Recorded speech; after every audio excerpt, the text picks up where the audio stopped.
Hey everybody, welcome to the channel, and here I am reviewing the first book in the Star Wars Expanded Universe called the Star Wars Legends now. Book 1 is Star Wars Into the Void, The Dawn of the Jedi. It's by author Tim Leben. Again, this is the first book in, 144, 147 books in the Expanded Universe. And I've been wanting to start reviewing and reading through these for a while. I've read a couple of them, and you can see channel reviews of those on the channel, specifically in the playlist for the Expanded Universe. But my mind works. I kind of like to go in order. So I wanted to start at the beginning. And yes, started with book number 1 in this entire thing, The Dawn of the Jedi. I did a little research into Tim Leben, just kind of curious why they chose him to be the author of this book. It was written in 2013. So as far as the Expanded Universe goes, it was one of the last books written. And he's done a lot of Alien Predator books. He's categorized as a grimdark fantasy author with certainly science fiction as well. So that's who Tim Leben is.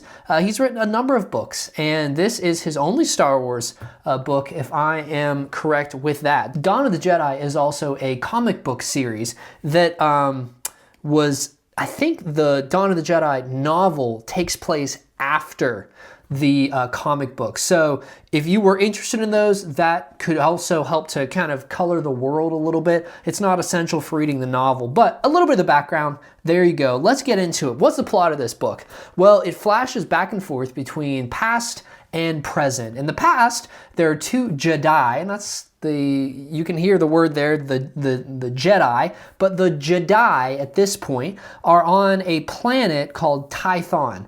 And our main focus is on a brother and a sister, 2 Jedi Padawans, Lannery and Dale. Dalian is his name, but she calls him Dale. And they're beginning their Jedi training adventure, their mission, which is to go and visit 9 different Jedi temples. And at each of these temples, they're going to learn a different element of the Force. The Force on Tython is balanced, both light and dark. And the 9 temples that they're visiting, again, teach them a number of things. Let me just tell you quickly what those 9 are. They have the Temple of Balance, Science, Arts, Healing, Knowledge, General Academy, Martial Arts, Force Skills, and Forge, creating things to help move the Jedi culture forward. Well, along the way, Lannery and Dale learn a lot about themselves and certainly a lot about each other. And what they learn, Lannery learns about herself, is that she is committed to the Force. She is passionate about becoming a Jedi. What she learns about her brother is that he is against the Jedi. From the very first time we meet him, she's shocked that he is so inept at using the Force to sense around him. When she tries to read his mind, he gets very angry and really, along the journey, refuses to use the Force, even though he is Force sensitive. That sort of continues, and there's flashbacks throughout the book. But the current story is that Lannery, now a Jedi Ranger and being sent on missions across the sort of known world at that point, is enlisted to track down her supposedly dead brother. And you find that out in a flashback, who is now a member of this sort of secret organization called the Stargazers. And he's trying to create a Hypergate, which is going to be hyper travel, fast travel, which does not exist at this point. Fast travel from the planet Tython. Now, why is he so interested in people being able to get off of Tython? Well, you can see on the cover here, make sure it's not glary. You can see that sort of triangular diamond floating ship. That is what has brought the Jedi people to Tython and the close moons, which symbolize the light and the dark side of the Force.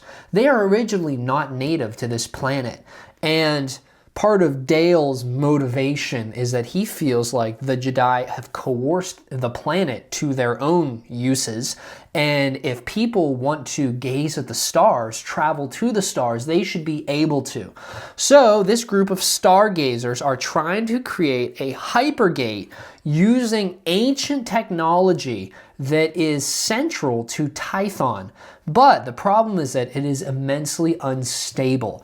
And the masters, the Jedi masters who have tasked Lannery to find her brother, stop his advancements, stop his studies, stop his inventions, is because they're concerned that he could get back and create almost like a black hole on the planet, destroying everything, and everyone could die. So she is sent to track him down. There's a connection that one of the Jedi Masters sends her individually because she probably shouldn't be having this type of a connection with really what we'll find out to be a supporting character, Tree, that's his nickname, who has done a lot of shady things in his past. But she connects Lannery with Tree, and they together begin to track down the brother. So that's sort of the current plot. That's the post-plot. So what are some things that I liked about this? Again, I'm not going to give you the final part of the story. That's for you to read. But what are some things I liked? I really liked glimpsing the ancient Jedi. In the main story, even the expanded universe story, we are struggling to get back to a balance. And what I just thought was interesting was the author did a good job of showing the positives of the light and the dark. In the main storyline, the dark side of the Force is evidenced of power, of greed, of hatred. And it's sometimes difficult to see, well, why would there be a balance? Let's just destroy the dark side and the light can live. Why would we even want it? This book does a good job of just sort of explaining why the balance is a good thing. And I thought that was helpful. Again, it's interesting to see the foundations of even inner space travel. We know that when we get later on, jumping to hyperspace is something that is natural. It's almost second nature for these ships. And seeing even maybe the inclination, the formation of that idea with these types of hypergates, that may not be the actual connection. I tried to do a little digging to see if that's what it turned into. And that's what I think. I could be wrong though. Let me know if I am. There are swords, actual swords that they use to block blasters, to fight, and there are hints at the forthcoming lightsabers. I kind of thought they do a little bit more. Tim would do a little bit more of explaining sort of the foundation of the lightsabers, which is like the thing about Star Wars. They would send one another off with the parting wish of "May the Force go with you." And I just thought that was interesting because later on it's going to be "May the Force be with you." And so, interesting there. I liked Lannery and Tree's dynamic. He's very much has a redemptive arc, and I'm a sucker for a good redemptive arc. So I enjoyed their sort of banter and getting to know one another, getting to trust one another. Things I liked family tensions. I mean, that is pretty much Star Wars, right? I mean, it's all about family tension at the end of the day, so a very Star Wars-y thing. There were some things, though, that I thought were confusing, and I'm going to spend a little bit more time here. Lannery is an emotional character. She's very manipulated by her brother, her love for him, and that makes her become very predictable. And honestly, not very intelligent. A lot of what she'll do is just to run headlong into danger, and kind of her and Tree will like bicker a little bit about like, what's the plan again? And she'll make jokes of like, you think we have a plan? This is just so dangerous. We just have to take care of it quickly. So with that being said, with little to no planning, other than her connection to her brother, I don't really know why the Jedi Masters would have sent her. Certainly not sent her alone. Why wouldn't one of them go with her? And so that was just a little confusing. If she's gonna go, I would have her be really, really good at stuff. So you can see, oh, obviously, if we need to send somebody covertly, she's the one to do it. She gets knocked out like all the time because she just charges in and gets bonked in the head. So that was a little confusing to me. The Jedi temples in those flashback scenes are supposedly extremely dangerous, and only like the true Jedi will make it. Because of the length of the book, that sort of inner temple time is very, very, very brief. Only a few times are they mentioned, and while there's some danger there, I just think it would have been interesting if part of it could have been like a group of them going together. You kind of get to know some of them, and some of them are killed along the way. Maybe that could help Dale become bitter. Like, why are we even doing this? And why is this so dangerous? And our friends have died. I think that could have maybe helped where he gets a little later. The flashback scenes are written in the present tense, which I thought was unique. I would have thought the flashback scenes would be past tense if you're going to do that and make the current scenes present tense. But the flashbacks were in the present tense. Lannery sees this. Lannery sits up. Lannery dodges this thing. And just for the layout down of the book, there weren't any like clear dividers from flashback to modern, other than the different tenses. But there were times when I was sort of lost in the story, and I'm imagining like a flashback scene, and I realized like a paragraph in, oh, we're back to the current. So I had to kind of go back and read back through.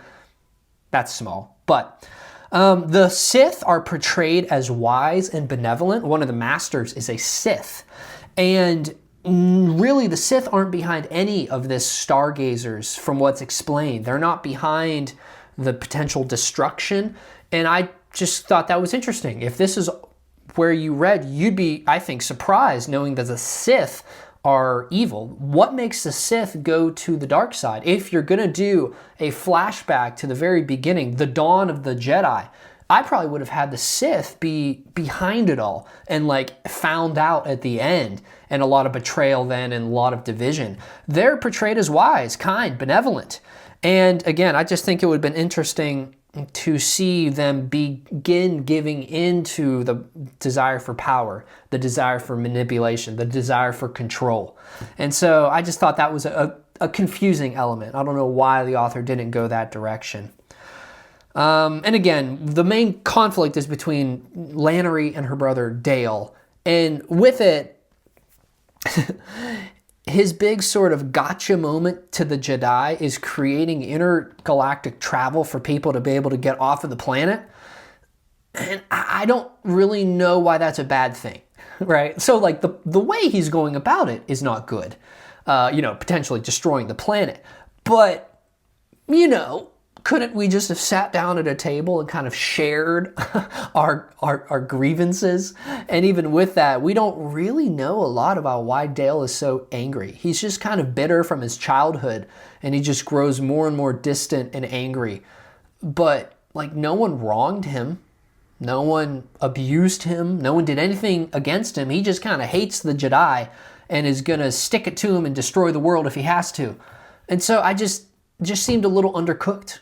Really, why that's the way you're going to go. I mean, sure, maybe go like start murdering Jedi. That maybe could be something. Or just tell us something that happened. Of course, I alluded earlier, maybe a bunch of his close friends are dying along the way, and that just seems cruel and useless.